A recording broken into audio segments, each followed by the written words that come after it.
The environmental and climate crisis, closely related to global inequalities and unsustainable economic systems, is reaching dangerous tipping points. The richest individuals, corporations, and countries in the world are responsible for the majority of carbon dioxide emissions and pollution, while vulnerable groups are most affected by the worst consequences of climate change and environmental destruction, according to the United Nations Research Institute for Social Development. In November 2021, over 3,000 residents in coastal communities including Keta, Salakope, and Fuveme were rendered homeless by high-rise sea levels. This transformed a once vibrant island community into remnants of war zone. Dominic Bright is the manager of Meet Me There Home Lodge, an eco-friendly hospitality facility that prides itself as climate adaptation lodge, which experienced firsthand the consequences of the climate change. Water has continued to rise. It's flooded the 2 rooms. It's also flooded the main part of our restaurant, and has caused us to have to close down the lodge for this week, which has obviously impacted our income quite severely. According to the United Nations Research Institute for Social Development's 2022 Crisis of Inequality flagship report, 80% of the people who live in low-elevation coastal zones are most vulnerable to sea level rise from climate change. These are located in developing countries, of which Ghana is part of. The perennial tidal wave issues caused by climate change have taken a toll on many livelihoods in southern parts of the Volta region in Ghana. Residents in Fuveme recount at least 9 dead persons in the disaster. Almost a year after, I have come to assess how they are coping with the situation.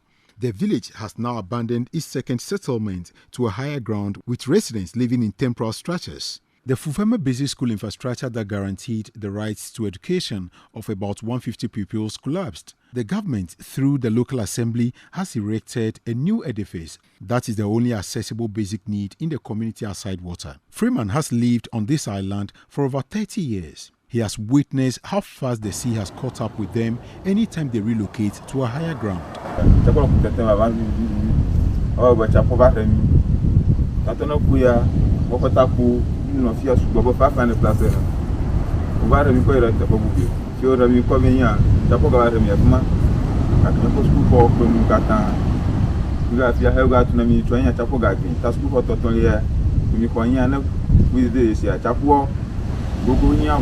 This building that used to be high above the human height has now been brought down beneath the sand and totally buried, and it's gotten to my knee level. Hitherto, this would have been a place of abode for a number of families and households who used to live here and have that family life. Fishing is the main occupation on this island. Innocent children have seen the troubles caused to their homes by the ocean, but they can't resist its cooling arms when the temperature rises to absurd levels due to global warming.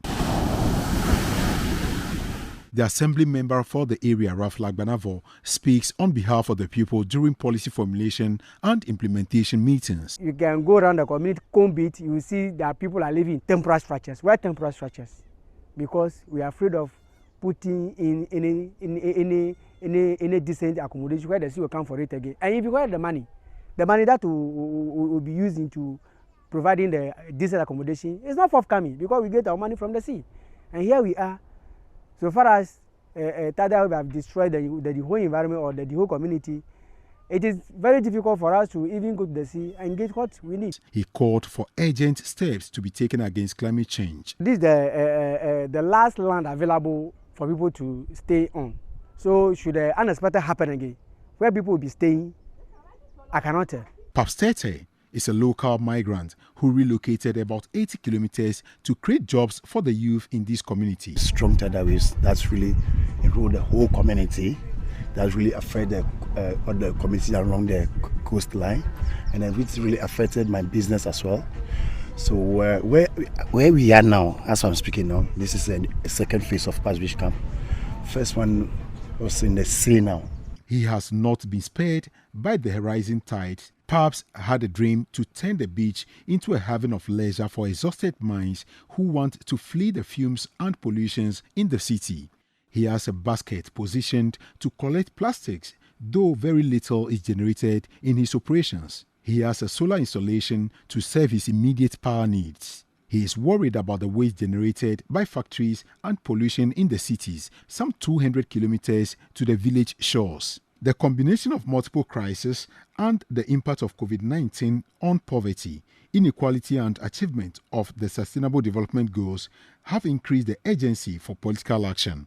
The only time the people of Fuveme and its adjoining communities get the opportunity to be represented and their voices heard is when the President of Ghana, Nana Akufo-Addo, speaks on global platforms such as the COP27 held in Egypt. Climate change is a global emergency, and Ghana calls on all parties to act with equity and a sense of responsibility. Rather than protect the lagoon and its ecology, some residents naively cut the mangroves as fuel for domestic use. This practice is depleting the vegetation cover that could save them when the sea ravages.